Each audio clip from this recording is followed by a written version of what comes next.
Hi, and welcome to the Vision Calibration instructional video for the LumenPnP. In this video, we're going to go over tweaking the actual vision pipelines for all main types of vision calibration in the machine. It assumes you've already gone through and done quite a bit of calibration already. If you do not already have your machine connected and generally calibrated, go and do that first so you can follow along with this calibration.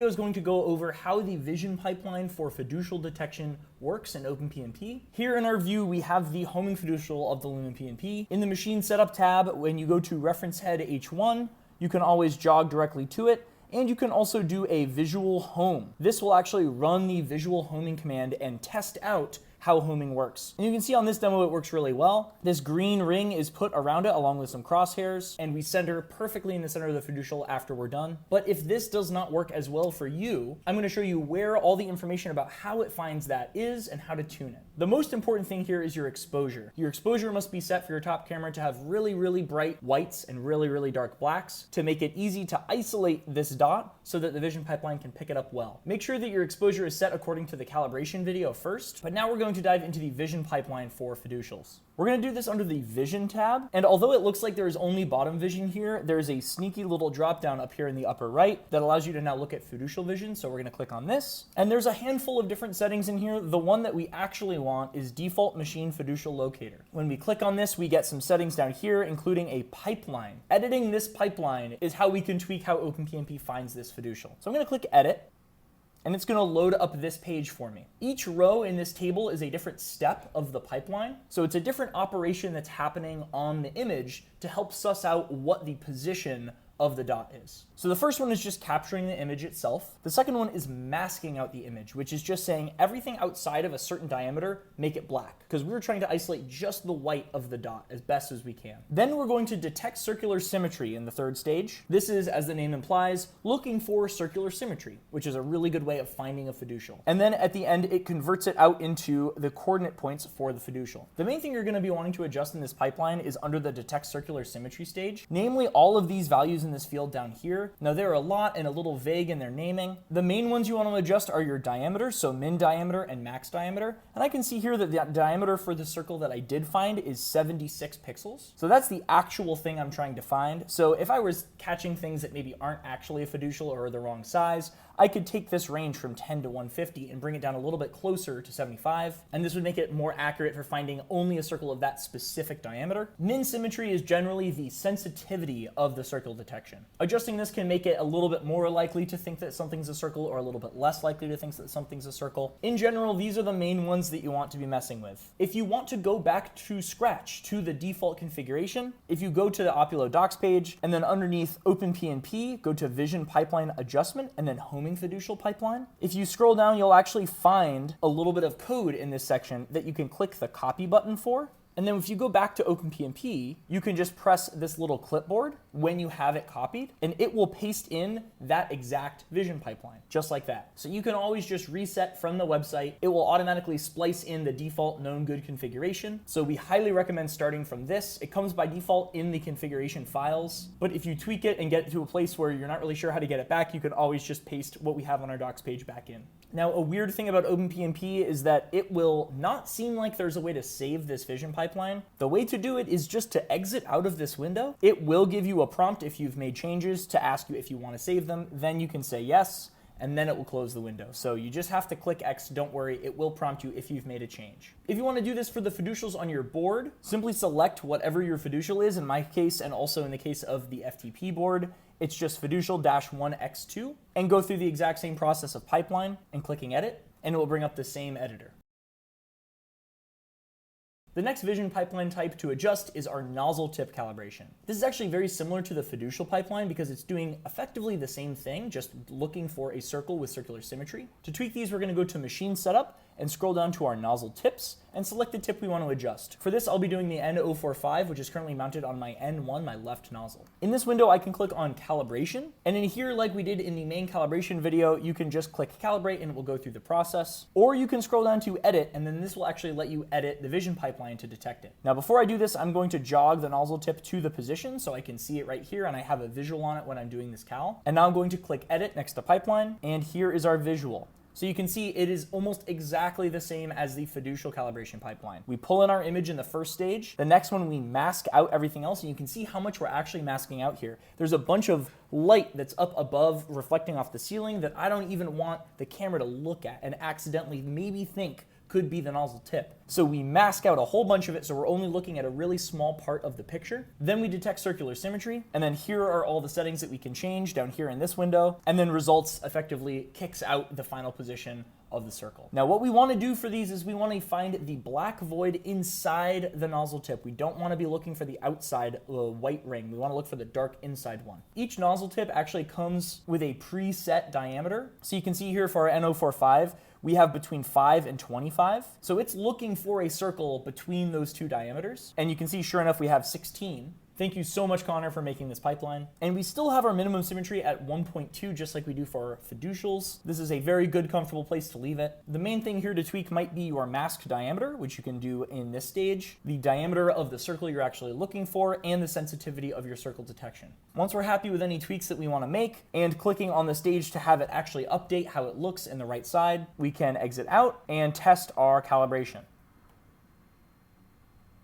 There we go. We have a nice green circle on the inside of the nozzle tip every time we take a picture. Perfect, that looks great. Now if we do the same thing for N2 with our N24 nozzle tip, we can see it's now finding a much bigger circle because that's what we've set for it in our circular symmetry. We're actually looking for between 70 and 90 pixels in diameter, and we are finding 76, so that's perfect. That's the right value. If you are not getting this circle, you should try adjusting your diameters to make sure that it matches about 76 for this nozzle tip, or make it a very wide range and see what picks up. It will list a circle for every circle detected in this table down here at the bottom, and you'll be able to figure out which one it is and what diameters they are, so you know which diameters you should be putting in for this. But again, the default ones have this all pre-baked already, so you shouldn't have to worry about that too much. And we'll calibrate this one. Looks good. The yellow and red is actually a heat map showing how OpenPnP thinks about the symmetry and the likely center point of the circle. It's just a little debug feature that can help you see kind of how it's thinking about it a little bit. All right, lastly, we have bottom vision calibration. Bottom vision is definitely the most difficult. With the top camera, we have a very stark exposure from bright to dark.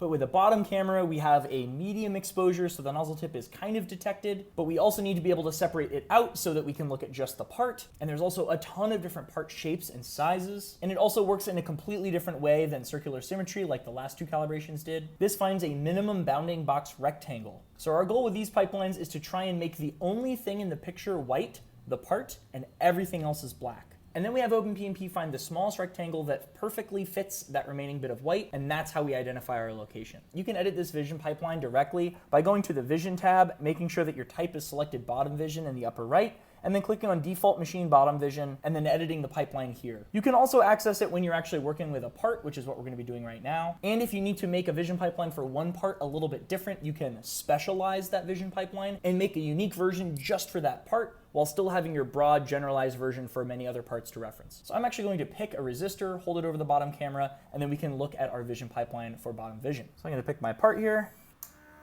Great.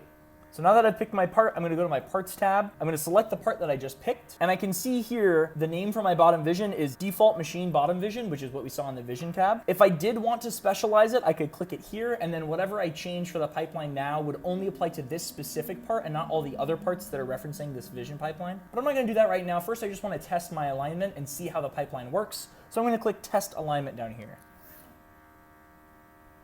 And this worked really well. It put the red rectangle perfectly around the part, and it didn't catch any bit of the nozzle tip. Let's go in and edit the pipeline so we can see how it's doing this. You can say yes to this. It's just going to move the nozzle tip to the correct position. All right, so here we have a whole bunch of steps of processing the image. We pull in the image, then we mask it off just like we did for the other two. We convert the color to gray. We blur it a little bit so sharp edges don't cause any irregularities. And then we threshold it. This is one of the most important steps in this pipeline. What thresholding does to an image is it says any value above a certain number, make it pure white, and any number below a certain number, make it pure black. There are no more gray values. It's all black or white. So you can see here in the image before, we have a lot of gray tones. And then when I go to threshold, it's either black or white. There's no in between. Then we blur it again. After we've done this, we actually get quite a sharp edge. So we're going to blur this one more time. Then we generate a minimum area rectangle. OpenPnP unfortunately does not show us this rectangle in the same stage. So then we have to bring up the original picture and then draw the picture back onto it so we can actually see where it found it. And you can see that it's hugging it really, really well. That is exactly the goal. We want the red rectangle that it finds to perfectly hug just the part and not anything else. Now, if I change my threshold, it's between 0 and 255. Let's say I set it to 205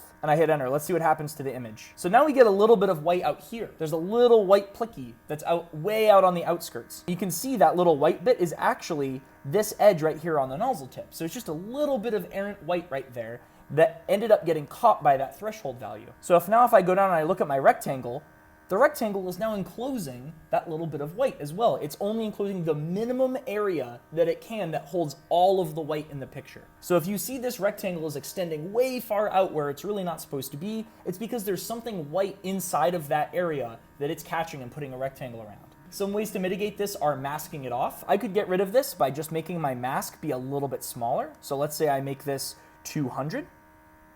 And now that little bit of white that I was catching before is no longer being caught. But this is a pretty small diameter. If I have a big part, it's actually going to start clipping a bit of the part. So I don't necessarily want to make it that small. So I'm going to bring it back to 250. Obviously, threshold coming back up is probably what I should do because that's where I was getting a good vision before. But let's try and bring it down to 160 and see what happens.